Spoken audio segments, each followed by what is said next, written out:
Welcome to KAG water proof tiles வழங்கும் கண்ணாடி powered by அரசன் சோப்ஸ்.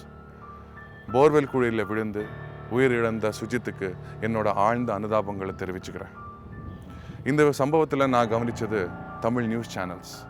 அவங்க தொடர்ந்து இந்த விஷயத்தை பற்றி ஒளிபரப்பு செய்யலைன்னா இந்த விஷயத்தை எல்லாரும் சாதாரணமாக கடந்து போயிருப்பாங்க. ஆனால் அவங்க அப்படி செய்யலை. ஒட்டுமொத்த தமிழகத்தோட கவனத்தை ஈர்த்து இந்த விஷயத்துக்கு கொண்டு வந்தாங்க. இந்த வருஷம் யாருமே தீபாவளியை முழு மனசோட கொண்டாடல. ஏன்னா எல்லாரும் சுஜித்தை பற்றி பேசிட்டு இருந்தாங்க, அவனை காப்பாற்றுறதை பற்றி யோசிச்சுட்டு இருந்தாங்க. Save Sujith, help Sujith, pray for Sujith, இந்த மாதிரியான ஹேஷ்டேக்ஸ் சோஷியல் மீடியாவில் பரபரப்பாக பரவிட்டு இருந்தது. ஆனால் இந்த சம்பவத்தோட முடிவு ஒட்டுமொத்த தமிழகத்தையே வேதனைப்பட வச்சிருச்சு. ஏன் இந்த மீட்பு பணி தோல்வி அடைஞ்சது? நடுக்காட்டுப்பட்டி உண்மையில் நடு காட்டுக்குள்ளதான் இருக்கு. சுற்றிலும் வயல் காடுகள், அங்கொன்றும் இங்கொன்றுமா வீடுகள். மொத்தம் 50 வீடு தான் இருக்கும். அதில் பாதி வீடுகள் தனித்தனியாக இருக்குது. மணப்பாறையில் இருந்து 5 கிலோமீட்டர் தூரத்தில் இருக்கிற இந்த நடுக்காட்டுப்பட்டியில் வயல்வெளிக்கு நடுவில் தனியாக இருக்கு சுஜித் வீடு. அண்ணன் புனித் ரோஷன் பள்ளிக்கூடம் போயிட்டா சுஜித்திடம் பேசக்கூட ஆள் கிடையாது. வெறிச்சோடி கிடக்கும் இந்த இடத்துல இன்றைக்கு கூட்டம் கூட்டமாக வராங்க. நிறைய குழந்தைகளும் வராங்க. எல்லோரும் சுஜித்தை பார்க்க மட்டுமே வராங்க. எல்லோரின் உதடும் அவன் பெயரை தான் உச்சரிக்குது. ஆனால் சுஜித்தை மட்டும் காணோம். சுற்றிலும் இருக்கும் சோளக்காட்டுக்குள்ள ஒளிஞ்சுக்கிட்டாலே வழி தெரியாமல் அழுதிடும் 2 வயசு குழந்தை இன்றைக்கு திக்கு தெரியா இருளுக்குள்ள இருக்குது.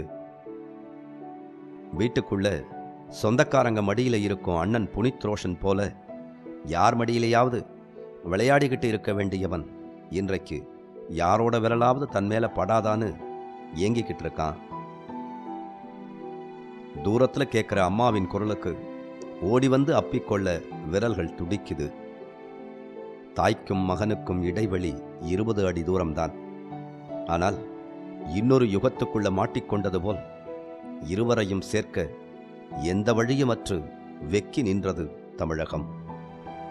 12 மீட்பு பணிக்குழு, 600க்கும் மேற்பட்ட பணியாளர்கள், உறவுக்காரங்க, ஊர்க்காரங்க, மீடியான்னு எல்லோரும் இருந்தும் ஒரு சின்ன குழந்தை கொஞ்சம் கொஞ்சமா உயிரை விடுவதை வேடிக்கை மட்டுமே பார்க்க முடிஞ்சது. 25ஆம் தேதி சாயங்காலம் வீட்டுக்குள்ள நல்லா தூங்கிக்கிட்டு இருந்த சுஜித்தை பள்ளிக்கூடம் விட்டு வந்த அண்ணன் தான் எழுப்பி இருக்கான். 2 பேரும் சேர்ந்து தான் விளையாட போயிருக்காங்க. குட்டியா துருதுருன்னு இருக்கிற சுஜித்துக்கு விளையாட்டு தான் எப்போதுமே. பயங்கரமான சுட்டி பையன். பயங்கரமாக ஒரு நிமிஷம் வீட்டில் இருக்க மாட்டான். துருன்னு விளையாண்டுக்கிட்டே தான் இருப்பான். ஒரு இடத்துல அவன் தூங்குற நேரம் மட்டும்தான் என் படுத்துருக்குது. மற்ற டைம்னா விளையாண்டுக்கிட்டே தான் இருப்பான். அறுத்து முடிஞ்சு தரிசா கிடந்த சோளக்காட்டுக்குள்ள விளையாடும் போதுதான் அவன் பிறக்கிறதுக்கு முன்னாடியே தோண்டப்பட்டிருந்த குழிக்குள்ள விழுந்து போனான் சுஜித். வீடே கதிகலங்கி போச்சு. குழிக்குள்ள பார்க்குற தூரத்துல தான் இருந்தான் சுஜித். அம்மா அம்மான்னு குழிக்குள்ள இருந்து கதறிக்கிட்டு இருந்திருக்கான். எல்லோரும் கூடி நின்னாலும் யாராலும் ஒன்றும் பண்ண முடியல. சுஜித் எட்டும் தொலைவில் இருந்ததால ஊர்க்காரங்களே சேர்ந்து ஒரு பையனை கயிறு கட்டி குழிக்குள்ள அனுப்பி சுஜித்தை தூக்கி வர ஏற்பாடு செஞ்சாங்க. ஆனா அதுக்குள்ள தீயணைப்பு துறையினர் வந்திருக்காங்க. குழிக்குள்ள போற பையனும் மாட்டிப்பான்னு சொல்லி அந்த முயற்சிக்கு தடை விதிச்சிருக்காங்க தீயணைப்பு துறையினர். சுஜித் குழிக்குள் விழுந்த 1 மணி நேரத்தில் வந்த தீயணைப்பு துறையினருக்கு திட்டமிடுதல் தான் நீண்ட நேரம் நீண்டது. சுஜித் விழுந்த 1.5 மணி நேரம் கழிச்சு 7:15க்கு பொக்லைன் இயந்திரம் மூலமா குழி தோண்ட ஆரம்பிச்சாங்க. ஆனா 10 அடியிலேயே பாறை வந்திருக்கு. அதுக்கு மேல தோண்ட முடியாம முதல் முயற்சியே தோல்வியில ஆரம்பிச்சிருக்கு. இதன் பின் அரசின் மீட்பு குழுக்கள் வரத் தொடங்கின. ஆனால் என்ன செய்வதென்றுதான் யாருக்கும் தெரியவில்லை. 8 மணிக்கு குழிக்குள் இருந்து சுஜித் அழத் தொடங்கி இருக்கான். அவனின் அழுகுரல் கேட்டு எல்லோரும் ஸ்தம்பித்து போனார்கள்.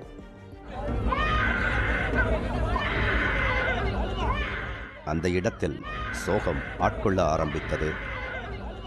மணப்பாறைக்கு அருகில் இருந்த திருச்சி டேனியல் குழு கயிறு கட்டி இழுக்க முயற்சி செய்தது.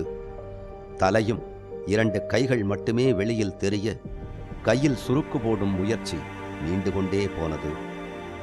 குழிக்குள் சுஜித் மாட்டிக்கொண்டிருக்கும் காட்சி மீடியாக்களில் ஒளிபரப்பப்பட தமிழகமே அதிர்ந்தது. குழி இருந்தது ஒரு 7-8 வருஷத்துக்கு முன்னாடியே போர் போட்டது. அந்த குழியை அப்போயே நாங்கள் மூடிட்டோம். குழி இருந்தது, அந்த குழி பொக்கையாக இருந்தது எங்களுக்கும் தெரியல. 2வது மேலே வந்து சோளம் போட்டிருந்தான். இந்த 5 வருஷமாகவும் அதில் நாங்கள் விவசாயம் தான் பண்ணிட்டு இருந்தோம், 6-7 வருஷமாக. ஆனால் இவ்வளோ நாளாக அந்த ஓட்டை வரவே கிடையாது. இப்போ எப்படி வந்துச்சுன்னு தெரில. வழி இங்கே இருக்குது, அது வழியிலேருந்து ஒரு 6-7 அடி தூரம் தள்ளி தான் அந்த குழி இருந்திருக்குது. ஆனால் பையன் எப்படி அங்கே போனான்னு தெரில. 25ஆம் தேதி 5:40க்கு குழிக்குள்ள விழுந்த சுஜித் தலையும் கையும் பாறைக்கு இடையில மாட்டிக்கிட்டு இருந்தது மட்டுமே தெரிந்தது. உடல் தாங்கி பிடிச்சிருந்ததா இல்லையான்னு தெரியல. வெறும் கையும் தலையும் பிடிமானத்துல தான் மொத்த உடலும் தொங்கிக்கிட்டு இருந்திருக்குங்கிறத நினைச்சு பார்க்கவே முடியல. சுஜித்தின் பெயரை சொல்லி அவனை கூப்பிட்டவாறே கயிறு கட்டி இழுக்க முயற்சித்துக் கொண்டிருந்தார்கள். இந்த நிலையில் ஏற்கனவே திருநெல்வேலி சங்கரன் கோவிலில் இதுபோல் ஆழ்துளை குழியில் மாட்டியிருந்த குழந்தையை மீட்ட மணிகண்டன் குழு அந்த இடத்திற்கு வந்தது. ஆனால் அவர்கள் வைத்திருந்த கருவி 6.5 இன்ச் கொண்டதாக இருக்க ஆழ்துளை கிணற்றின் அகலமோ வெறும் 4.5 இன்ச் தான் இருந்தது. இதனால் அவராலும் முடியவில்லை. கையில் சுருக்கு போட்டு சுஜித்தை மேலே தூக்கும் முயற்சியே தொடர்ந்தது. இன்னும் உடம்பில் எலும்பு கூட நல்லா வளராத, சதைகளே இல்லாத அந்த மெல்லிய தேகம் கொண்ட பிஞ்சின் கையில் சுருக்கு இறுகவே இல்லை. நழுவி நழுவியே வந்திருக்கிறது. இதனால் நள்ளிரவில் அந்த முயற்சியும் தோல்வியடைந்தது. நள்ளிரவுக்கு பின் கோயம்புத்தூரின் ஸ்ரீதர் குழுவினர் அவர்களின் கருவியைக் கொண்டு முயற்சித்திருக்கின்றனர். இந்த முயற்சிகள் நடக்கும் போதே இரவில் அக்கம் பக்கத்து ஊர்க்காரர்கள் குவியத் தொடங்கினர். அமைச்சர்கள், அவர்களின் ஆட்கள் என அந்த இடத்தில் ஒரு பொருளை கொண்டு போகவே முடியாத அளவுக்கு கூட்டம். ஒவ்வொருவரும் துளித்துளியாய் மண்ணை சரித்துக் கொண்டிருந்தார்கள். மேலிருந்து மண் விழுவதும் கீழே அகல பாதாளத்துக்குச் செல்லும் அந்த ஆழ்துளை கிணறு கீழே இழுப்பதுமாய் போராடிக் கொண்டிருந்திருக்கிறான் சுஜித். இதற்குள் 22 அடியிலிருந்து 30 அடி ஆழத்திற்குள் சுஜித் சென்றிருந்தான். அதன் பின் 5 பொக்லைன் இயந்திரங்கள் மூலம் மீண்டும் குழி தோண்ட ஆரம்பித்தார்கள். இந்த அதிர்வு மண் மேலிருந்து மேலும் சுஜித்தின் மேல் விழ வைத்தது. 30 அடியில் இருந்து மேலும் மேலும் ஆழத்திற்கு செல்ல ஆரம்பித்தான் சுஜித். அதைக்கூட யாராலும் தடுக்க முடியவில்லை. ஆக்சிஜன் குழிக்குள் செலுத்தப்பட்டது. இதனிடையே IIT குழுவினர் அவர்களின் கருவியைக் கொண்டு மீட்க முயற்சித்தனர். அப்போதுதான் சுஜித் 30 அடியில் இல்லை என்பது தெரிய வந்திருக்கிறது. எல்லா முயற்சியும் தோல்வியில் முடிய அதிகாலை 4:30 மணிக்கு தேசிய பேரிடர் மீட்புக் குழுவின் உதவி நாடப்பட்டது.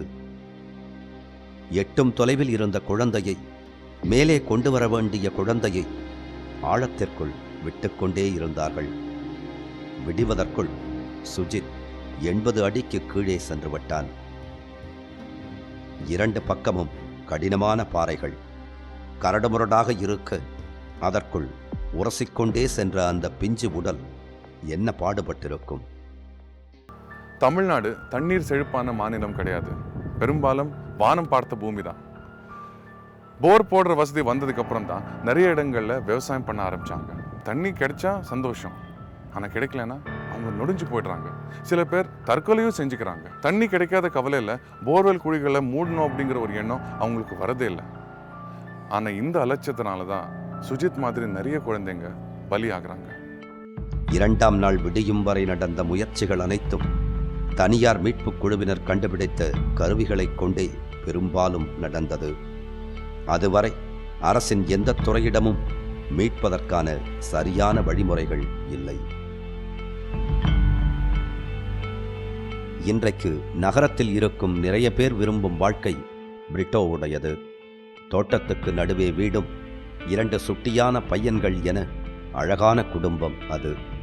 குழந்தைகள்தான் அந்த குடும்பத்துக்கு எல்லாமே. இந்த பையனை விட எனக்கு அந்த பையனை தான் ரொம்ப பிடிக்கும். ரொம்ப அதான் என்ன எப்படி சொல்கிறதுனா, அவன் ரொம்ப சூட்டபுளான ஆள். இந்த 2 வயசுலேயே உனக்கு இவ்வளோ ஒரு திறமையாக இருக்கானா அப்படின்னு சொல்லி நான்லாம் அவ்வளோ இதாக இருப்பேன். சாப்பிட்டுட்டு இருக்கான், ஒரு தண்ணி மோண்டு வாடான்னு சொன்னால் கூட இவன் போப்பான்னு சொல்லி போயிடுவான். அவன்கிட்ட தம்பி தண்ணி வேணும்னா அந்த மேலே அந்த மேடையில் இருக்கும் குடம், சேர் இழுத்து போட்டு சேரில் ஏறி அதுலேருந்து தண்ணியை மோண்டு கீழே இறங்கி கொண்டு வந்து கொடுப்பான். தண்ணியை கீழே மேலே ஊற்றிட்டு அது அரைச்சம்பு தண்ணியாக கொண்டு வந்து கையில் கொடுப்பான் அந்த பையன். மகிழ்ச்சியான குடும்பம்.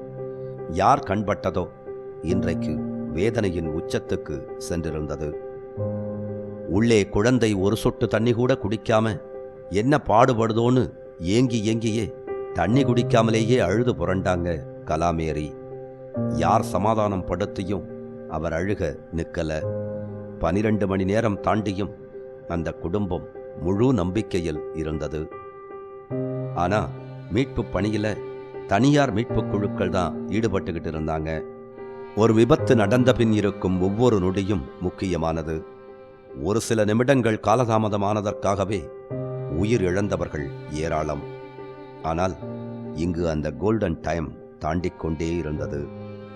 நோக்கம் எல்லாருக்கும் ஒன்றா தான் இருக்குது. எப்படியாவது குழந்தைய மீட்கணும் அப்படிங்கிற நோக்கம் தான் இருக்குது. எல்லாம் அதிகாரிகளாக ராப்பகலாக எல்லாம் சாப்பிடாம எல்லாருமே நம்மலாம் இங்கே 2 நாளாக கட்டின ட்ரெஸ்ஸோடு தான் இருக்கோம்.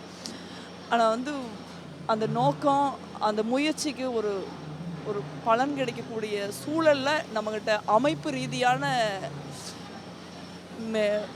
மீட்பு நடவடிக்கைகள், மீட்பு குழுக்கள், அதற்கான கட்டமைப்புகள் இல்லைங்கிறது தான் உண்மை. ரொம்ப வருத்தமாக இருக்கு. 80 அடிக்கு போன சுஜித்திடம் இருந்து எந்த முனங்களோ அசைவோ இல்லை. மாவட்ட ஆட்சித்தலைவரும் செய்தியாளர்களிடம் இது சார்ந்தே பேட்டி கொடுத்தார். குழந்தையிடம் இருந்து ஆக்சிஜன் நுகர்வு இல்லை என்று சொல்லிச் சென்றார். இதன் பிறகு அண்ணா யூனிவர்சிட்டி குழு வந்து குழந்தையின் உடல் வெப்பத்தை சோதித்து சுஜித் உயிரோடு இருப்பதாய் சொன்னார்கள். ஆனால் அவர்களும் அன்றைய இரவிலேயே கிளம்பிச் சென்று விட்டனர். கேமராக்கள் மூலம் கண்காணித்துக் கொண்டிருந்தவர்களுக்கு எதுவும் தெரியவில்லை. சுஜித்தின் தலைமேல் நிறைய மண் சேர்ந்திருந்தது. ஒரு சின்ன எறும்பு கடிச்சாலே தாங்கிக் கொள்ள முடியாத அந்த பிஞ்சின் தலைமேல் கட்டெரும்பு சாதாரணமாய் ஊர்ந்து சென்றது. தட்டிவிட கை துடித்தாலும் என்ன செய்வது? வேடிக்கை பார்த்து கொண்டிருக்க மட்டுமே முடிந்தது. 2 நாட்கள் நடந்த முயற்சிகள் அனைத்தும் தோல்வியில் முடிய மீண்டும் பழையபடி பக்கத்தில் குழி தோண்டி மீட்க முடிவு செய்தனர்.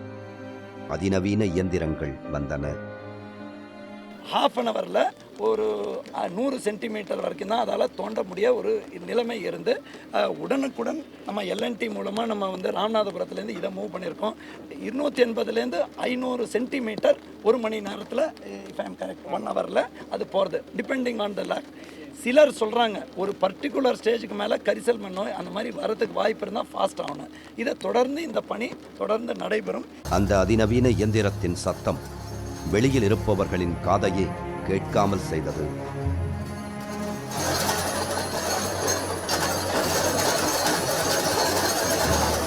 பாறைகளின் இடுக்கில் மாட்டிக்கொண்டிருந்த அந்த சின்ன குழந்தையின் காதை அந்த சத்தம் என்ன செய்திருக்கும்? வாட்டர் போட்டு கூல் டவுன் பண்ணலன்னா இதோட ஸ்பீட் ஆச்சுன்னா அந்த பக்கத்தில் இருக்கிற போர்வெல்ல ஃபயர் ஏற்படக்கூடிய வாய்ப்பு இருக்குது. வேகமாக இயக்கினால் நெருப்பு பற்றி கொள்ளும் அளவுக்கு சூட்டை பரப்பும் ராட்சத ராடார் அந்த பகுதியில் புகையை பரப்பிக்கொண்டு பாறைகளை அரைத்து கொண்டிருந்தது. கடினமான குவாண்டா, ஃபீல்ஸ்பார் பாறைகள் ராடுகளை வளைத்து ஒடித்து கொண்டிருந்தது. அவ்வளவு பெரிய ராடுகள் உடைகிறது என்றால் அந்த பகுதியில் எவ்வளவு சூடு ஏற்பட்டிருக்கும். 2 எட்டு தொலைவுக்குள் மாட்டியிருக்கும் குழந்தைக்கு அந்த சூட்டை தாங்க முடியுமா? மணித்துளிகள் நாட்கணக்காய் மாறியது. குழியைச் சுற்றி இருந்தவர்களின் யூனிஃபார்ம் மாறியதே தவிர எந்த பலனும் கிடைக்கவே இல்லை. ஆனால் வேலை செய்தவர்கள் யாரிடமும் சலிப்பே இல்லை. சுஜித்தின் ட்ரெஸ்ஸை கையில் வைத்துக்கொண்டு அழுது வற்றிப்போன கண்ணீரோடு அழுது கொண்டே இருந்தார் கலாமேரி. தீபாவளி நாளிலும் மக்கள் வந்து கொண்டே இருந்தனர். எல்லோரிடமும் சோகம். ஒட்டும் உறவும் இல்லாதவர்களும் தங்கள் வீட்டு பிள்ளை விழுந்தது போல் அழுது கொண்டிருந்தார்கள். மதம் கடந்து, ஜாதி கடந்து அந்த அன்பு நீண்டது. என் பிள்ளைகளை பார்த்த மாதிரி அதை பார்க்குற மாதிரி இருக்குது. எனக்கு அந்த அந்த இது நினைப்பில் எனக்கு எப்படி அந்த இடத்துக்கு ஸ்பாட்டுக்கு போகணும், ஸ்பாட்டில் போய் பார்க்கணும், எடுத்தோன்னே அந்த பிள்ளையோட முகத்தை பார்க்கணும். டிவிலெலாம் பார்க்க எங்களால் இருக்க முடியல. சேனல்ஸே மாற்றலை. ஒவ்வொரு ஒவ்வொரு நிமிடங்களும் நாங்கள் அதை தான் பார்த்துக்கிட்டு இருக்கோம். இந்த நிமிஷம் எடுத்துருவாங்களா, இந்த நிமிஷம் எடுத்துருவாங்க. நாங்கள் இப்போ கூட வந்தது என்னென்னா இந்த நிமிஷத்தில் எடுத்துருவாங்க அப்படின்றதுக்காண்டி தான் நாங்கள் இன்றைக்கி வந்ததே. ஊரின் பெயருக்கு ஏற்றாற்போல மணப்பாறை கடினப்பாறையாக இருந்தது. அதிநவீன கருவிகள் எல்லாம் தோற்றுப்போயின. மழையும் அடிக்கடி வந்து மேலும் சிரமப்படுத்தியது. சிறுவனை உயிரோடு மீட்க முடியாதபடி தடங்கல்கள் தொடர்ந்தன. தனியார் மீட்புக் குழுவினர் பலர் தாங்கள் காப்பாற்றுகிறோம்னு அந்த பகுதிக்கு வந்திருந்தனர். இன்ஸ்டன்ட் ஃபோம் அப்படிங்கிற ஒரு விஷயம் இருக்குது. அது என்ன பண்ணோம் அப்படின்னா, ஒரு 250 ml அந்த பையனோட உடம்பை சுற்றி ஊற்றணும் அப்படின்னா அது கடன்னு பெருசாகி இருக்கிற கேப்ஸ் எல்லாம் ஃபில் பண்ணி அது வந்து ஒரு ரிஜிடு ஒரு மோல்டு மாதிரி ஆக்கிரும் அந்த பையனோட உடம்பையே. ஸோ இந்தமாரி நேரத்தில் நம்ம ஈஸியாக அந்த மேலேருந்து இழுத்துடலாம். உள்ளே போய் இந்த கையில் இங்கே லாக் மட்டும்தான் ஆகும். லாக் ஆகிடுச்சோம்னா ஆட்டோமேட்டிக்காக மேலே தான் இழுக்க முடியும். இந்த லாக்கை விட்டு கீழே இறங்கவே இறங்காது. வருடத்திற்கு 3-4 குழந்தைகள் இது போன்ற விபத்தில் இறந்து போகும் நிலையில் தனிநபர்கள் செய்திருக்கும் முயற்சிகள் கூட அரசு செய்யாமல் இருப்பது வருத்தத்திற்குரியது. சுஜித்தை வெளியே எடுக்க தான் முடியல. ஆனால் அவன் உயிரோட இருக்கானா இல்லையான்னு கண்டுபிடிக்க கூட நம்மக்கிட்ட வழி இல்லையா? மீட்பு பணி 4 நாள் நடந்தது. ஆனால் சுஜித் விழுந்த மறுநாள் காலையில் 4 to 6 மணிக்குள்ளேயே அவள் இறந்து போயிருக்கலான்னு பிரேத பரிசோதனை செஞ்ச டாக்டர் சொல்கிறாங்க. எதுக்கு இறந்து போன குழந்தைய வச்சு 4 நாள் நாடகம் ஆடிருக்காங்க? தனிநபர்கள் எல்லோரின் கோரிக்கையையும் ஏற்றுக்கொள்ளும் நேரம் கடந்து விட்டிருந்தது. சுஜித் விழுந்தது முதல் முழு ஆய்வு செய்து முடிவு தெரிந்த கருவிகள் தாண்டி நிறைய சோதனை முயற்சிகள்தான் அதிகம் எடுக்கப்பட்டிருந்தது. ஓர் உயிர் தவிக்கும் போது ஏதாவது ஒரு வழி கிடைக்காதா என்று செயல்படுவது சரிதான். ஆனால் நாம் ஒன்றும் பின்தங்கிய நாடு கிடையாதே. 25ஆம் தேதி சுஜித் விழுந்திருந்த நிலையில் 28ஆம் தேதி இரவு 11 மணி வரை 65 அடி குழி தோண்டப்பட்டதாய் சொல்லப்பட்டது. அந்த குழிக்குள் சென்று வந்த தீயணைப்பு வீரர் வெளியே வரும்போது உடலெல்லாம் வியர்த்திருந்தது. மேல்மூச்சு கீழ்மூச்சு வாங்கியது. ஒரு சில நிமிடங்களுக்கே இப்படி என்றால் 3 நாள் உள்ளிருக்கும் குழந்தை மனம் பதைபதைத்தது. கிரேன் மூலம் ராட்சத பாறை ஒன்று வெளியே கொண்டு வரப்பட்டது. அதை சோதித்து பார்த்தவர்களின் முகம் வாடிப்போனது. இதன் பின் அவசரமாக எல்லோரும் வெளியேற்றப்பட்டனர். மதுரை மணிகண்டன் குழு மீண்டும் வரவழைக்கப்பட்டது. 4 நாள் காத்திருந்த எல்லோருக்கும் பேரிடியாய் குழந்தை இறந்து போய்விட்டான் என்று அதிகாலையில் அறிக்கை வெளியிட்டார்கள். உடனடியாக மற்ற பணிகள் நடந்தன. 4 நாட்கள் ஒவ்வொரு நொடிப்பொழுதையும் காண்பித்த கேமராக்களின் கண்ணுக்கு தெரியாமல் குழந்தையின் உடல் எடுக்கப்பட்டு பிரேத பரிசோதனைக்கு அனுப்பப்பட்டது. இதுவரை தமிழகத்தில் எங்கும் நிகழாத வகையில் பிரேத பரிசோதனை அறையில் இருந்தே சுஜித்தின் உடல் சவப்பெட்டியில் கொண்டு வரப்பட்டது. பெற்றவர்களுக்கு கூட சுஜித்தின் முகம் காட்டப்படவில்லை. 4 நாட்கள் நம்பிக்கையெல்லாம் தோற்றுப்போய் கதறி அழுதார் கலாமேரி.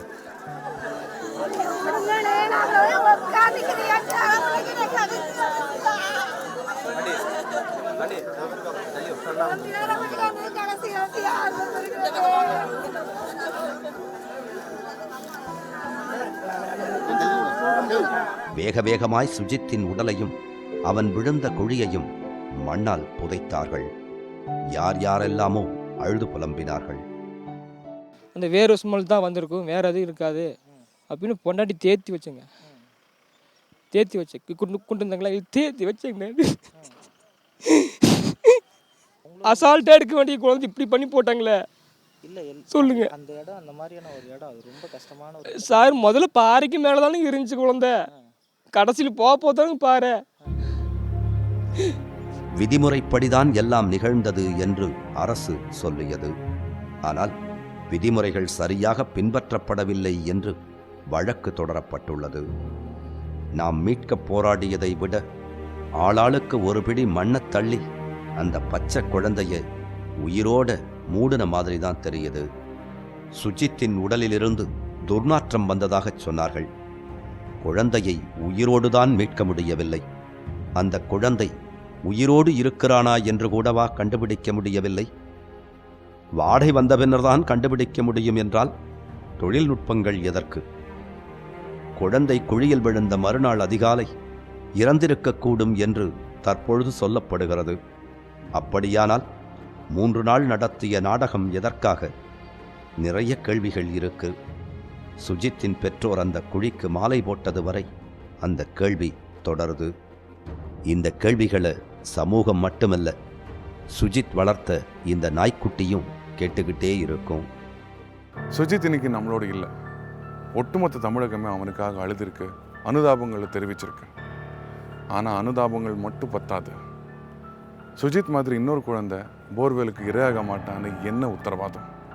இந்த சம்பவத்திலேருந்து நம்ம என்ன கற்றுக்கிட்டோம்? நான் என்ன சொல்கிறேன்னா, ரோட்டில் போயிட்டு இருக்கும்போது ஒரு குழி, ஒரு பள்ளம் பார்த்தோன்னா அதை மூடுறதுக்கான முதல் அடியை நம்ம எடுத்து வைப்போம். அதனால் காப்பாற்றப்படுறது நம்ம குழந்தையா கூட இருக்கலாம் இல்லையா? மீண்டும் சந்திப்போம். இது KAG வாட்டர் ப்ரூஃப் டைல்ஸ் வழங்கும் கண்ணாடி, பவர்ட் பை அரசன் சோப்ஸ்.